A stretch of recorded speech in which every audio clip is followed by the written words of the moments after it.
3월 19일 목요일 마가복음 12장 28절에서 34절의 말씀입니다.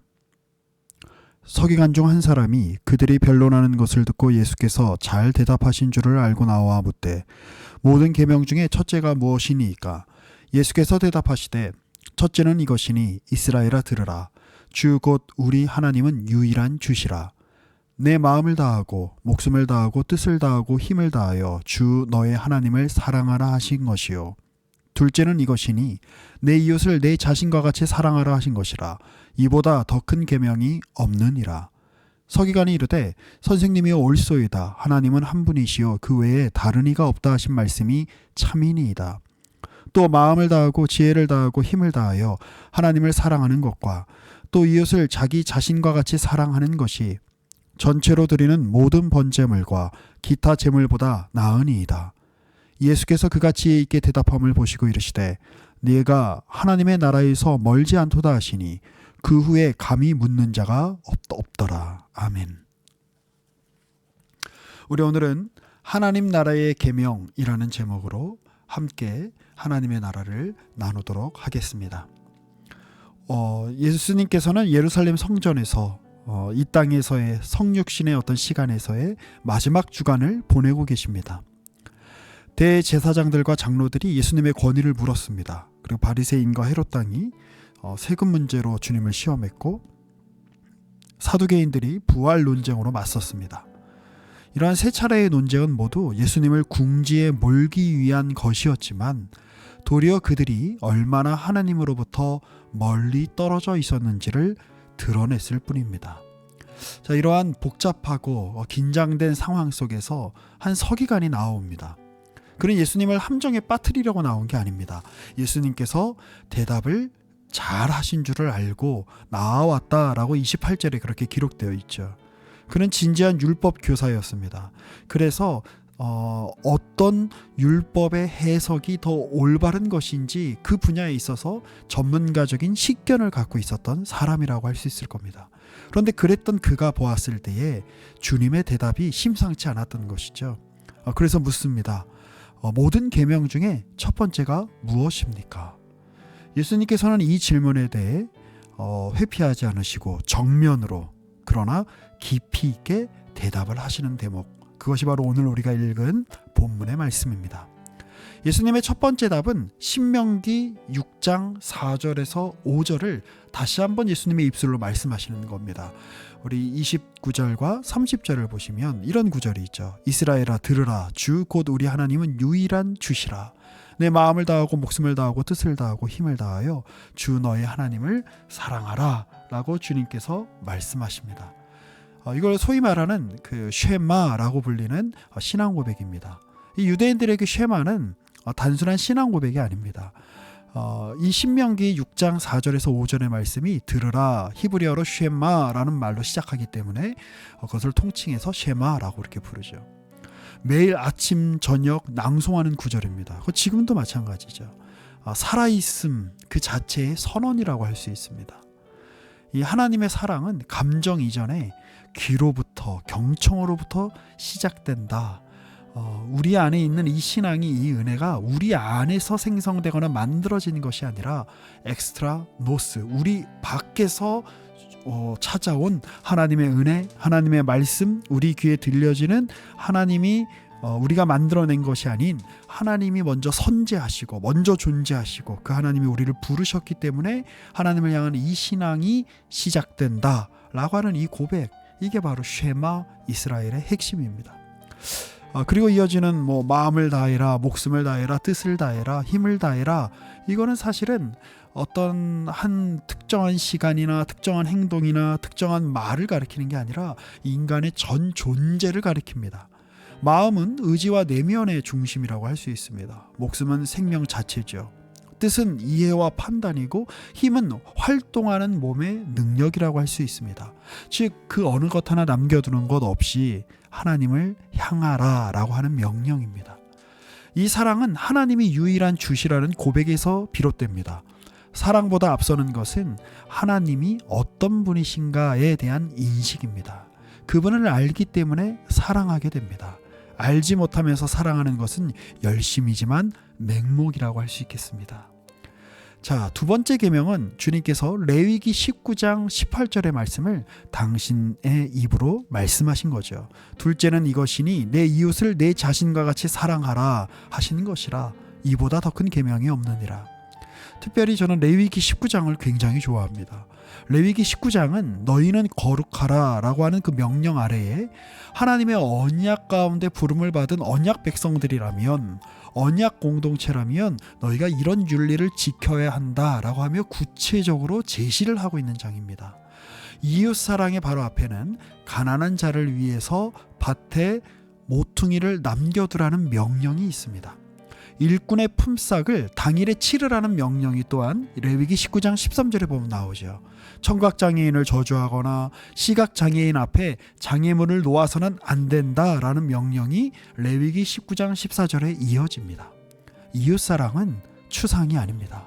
너희는 거룩하라라고 하는 어미한 야훼 하나님의 그 명령 앞에, 그분의 인도하심 앞에, 언약 앞에 부름을 받은 사람들이라면 그 거룩함을 구체적인 이웃사랑으로 보여줘야 한다는 것이죠. 이웃사랑은 추상이거나 관념이거나 그냥 떠드는 이야기여서는 안 됩니다. 가난한 자, 노동자, 장애인을 향한, 이주민들을 향한 구체적인 행동이어야 한다라고 하는 겁니다. 그러므로 주님이 쉐마와 이 레위기 19장의 말씀, 이 두 계명을 함께 제시하신 것은 단순히 두 가지를 나열한 것에 그치는 것이 아닙니다. 독일의 유명한 신약학자인 페터 슈툴마하우라는 사람이 지적했듯이 예수님은 하나님 사랑과 이웃 사랑을 분리될 수 없는 하나의 언약적 책임으로 묶으셨고, 제 생각에 이것은 구약 성경 전체가 지시하는 바로 그러한 핵심적인 윤리라고 생각이 되어집니다. 그러니 하나님 사랑과 이웃 사랑을 나누는 것, 그것 자체가 바로 계명의 파괴이고 우리 신앙의 근간을 파괴하는 행위다라고 할 수 있는 것입니다. 자, 그러면서 주님이 이제 이렇게 이 본문이 이렇게 이어지죠. 서기관의 이 반응이 굉장히 놀랍습니다. 그는 당신 말이 맞습니다. 당신 참 해석을 잘하는군요. 좋은 가르침입니다. 라고 정도로 끝나지 않고 예수님의 말씀을 받아서 자신의 말로 한 걸음 더 나아가서 그 예수님의 말씀에 반향을 일으키죠. 당신의 말씀이 너무나 옳습니다. 하나님은 한 분이시죠. 32절에 그렇게 이야기를 하죠. 그 외에 다른 이가 없다 하신 말씀이 참입니다. 또 33절은 이렇게 이어집니다. 또 마음을 다하고 지혜를 다하고 힘을 다해서 하나님을 사랑하는 것과 또 이웃을 자기 자신과 같이 사랑하는 것이 전체로 드리는 모든 번제물과 기타 제물보다 낫습니다. 굉장히 충격적인 발언입니다. 이것이 예루살렘에서 지금 이 대화가 이루어지고 있는 거잖아요. 예루살렘은 바로 성전에 있는 곳이고 성전의 핵심은 제사입니다. 그런데 지금 이 서기관은 성전 제사를 예수님의 말씀에 대한 해석을 가지고, 그리고 그 말씀의 말씀에 대한 그 동의하는 것을 통해서 성전과 성전 제사를 상대적으로 상대화하고 있는 겁니다. 그러니까 마가복음 우리 11장에서 12장 지금 계속 읽고 있는 이 전체적인 맥락이 어떤 맥락인지를 한번 상기를 한번 해보십시오. 기억해 보십시오. 성전을 청결하게 하신 사건 이후에 이어진 논쟁들의 절정에서 이 서기관은 지금 예수님을 바라보면서 서기관의 입술로 지금 이렇게 선언하고 있는 거죠. 성전의 제사보다 사랑이 큽니다. 이것은 우리로 하여금 호세아 6장 6절을 떠올리게 만듭니다. 나는 인애를 원한다. 제사를 원하지 않는다. 라고 말씀한 그 호세아 선지자, 이 예언자의 어떤 전통을 잇는 것이고, 십자가 이후, 예수님 이후의 새로운 시대의 예배가 단지 짐승을 죽여서 그 피를 바치는, 짐승을 태워서 그 향을 바치는 제사 정도가 아니라 새로운 시대의 예배가 어떤 것이어야 하는가라고 하는 것을 지금 예고하고 있는 거죠. 그래서 주님이 말씀하십니다. 내가 하나님의 나라에서 멀지 않도다. 그런데 이 멀지 않다라는 표현이 굉장히 애매합니다. 네가 지금 하나님의 나라에 들어왔다라고 이야기하지 않으십니다. 네가 지금 하나님 나라에서 멀다라고도 이야기하지 않으십니다. 그러니까 멀지 않다, 이것은 완성의 선언이 아니죠. 거의 도달했지만 아직 안에 이르지는 못했다. 그는 정답을 말했지만 아직 예수님을 따르지는 못했습니다. 신학적인 명료함이, 어떤 지적인 동의가 하나님 나라의 문을 여는 것이 아닙니다. 문 앞에 서는 것과 그 문 안으로 들어가는 것은 다르지요. 그러니 주님이 지금 요구하시는 자리가 어떤 자리인가? 우리 한번, 여기 우리 오늘 본문에 나와 있지 않지만 본문이 암시하고 지금 본문이 복선으로서 지금 우리에게 보여주는 참된 하나님의 나라가 무엇인지 오늘 상상해보는, 한번 묵상해보는 오늘 하루가 되었으면 좋겠습니다.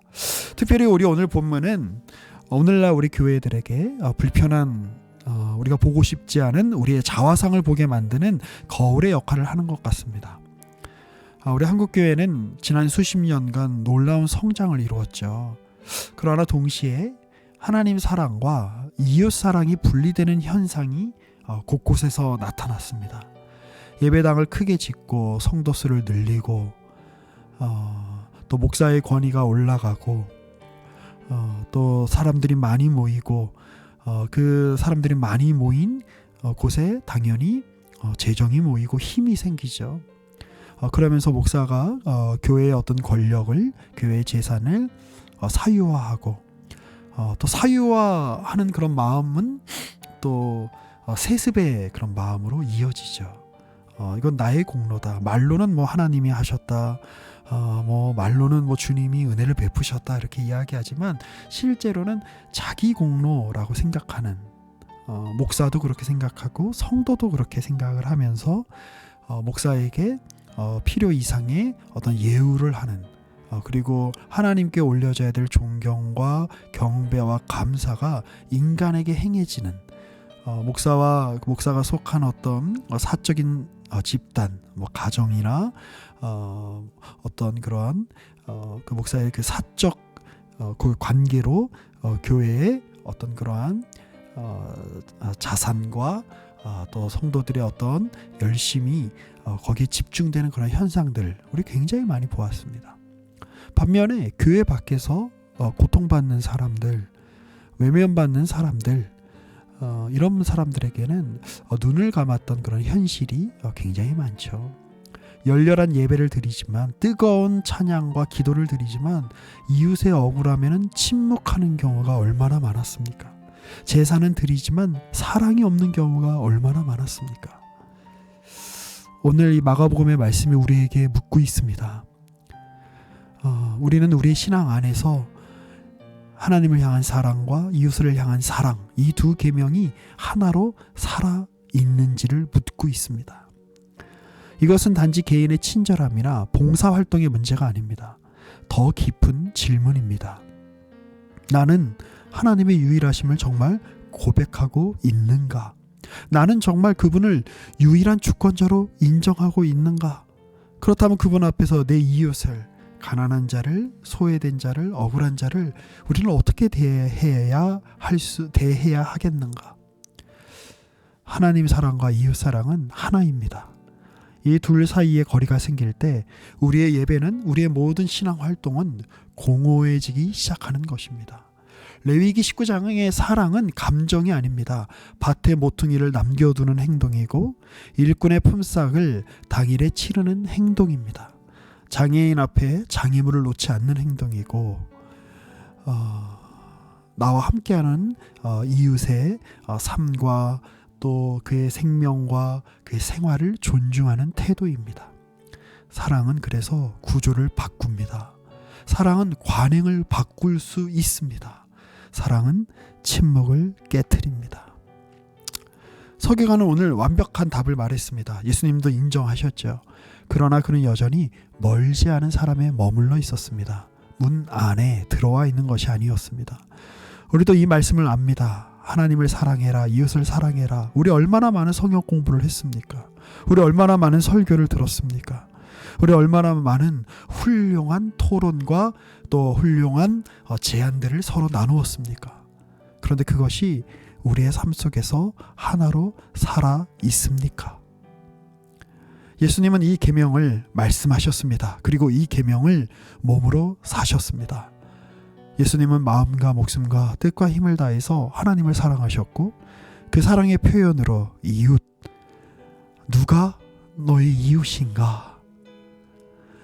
유대인 성인 남자만, 갈릴리 출신들만, 혹은 성전에서 이렇게 봉사를 한다라고 하는 미명하에 성전 권력, 종교 권력을 잡고 있는 이들만 이웃이 아니라 죄인들, 병든 자들, 버려진 자들을 자기 몸처럼 사랑하셨던 분입니다.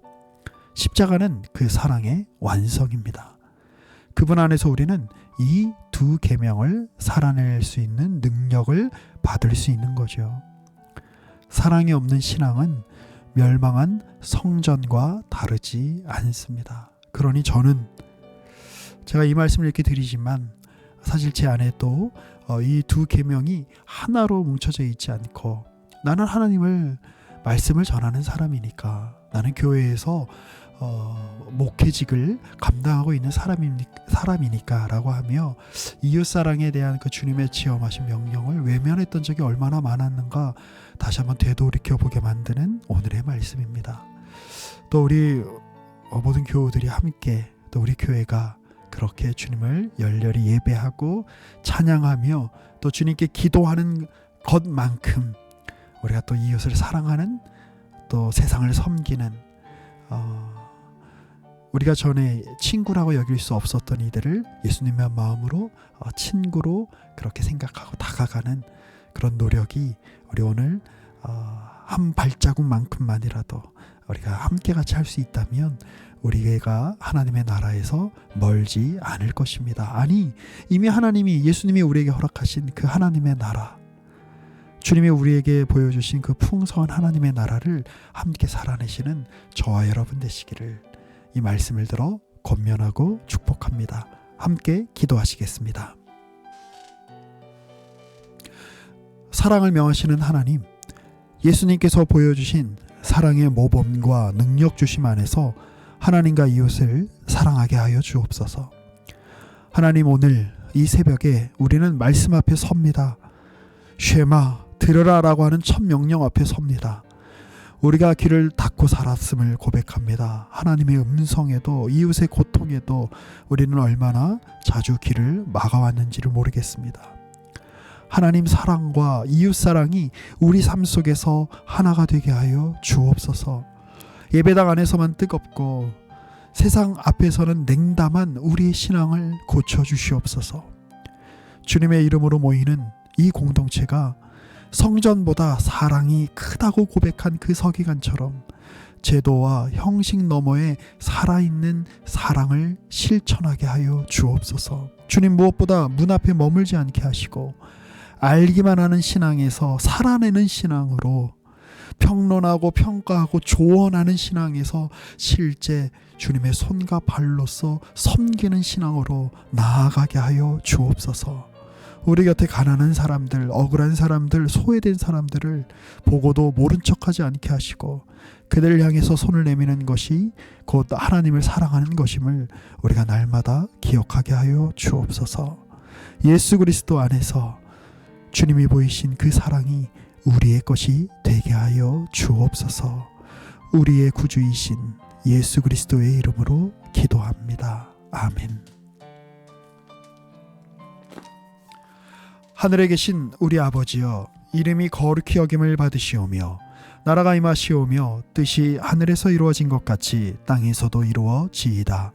오늘 우리에게 일용할 양식을 주시옵고 우리가 우리에게 죄 지은 자를 사하여 준 것 같이 우리 죄를 사하여 주시옵고 우리를 시험에 들게 하지 마시옵고 다만 악에서 구하시옵소서. 나라와 권세와 영광이 아버지께 영원히 있사옵나이다. 아멘.